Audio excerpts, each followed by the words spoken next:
Hello everyone. In this video, I'll guide you through how to create a Turnitin student account without a class ID.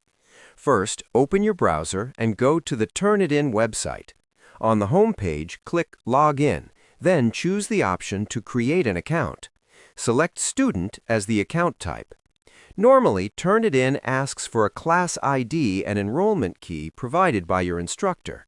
If you don't have these details, you cannot fully activate a student account directly on your own. Instead, you need to ask your teacher or institution to provide a class ID so you can join their class. Another option is using a university portal that already integrates Turnitin Access. Once you receive the class ID and enrollment key, return to the sign-up page, enter the required information, create your password, and complete the registration process. Subscribe the channel for more videos.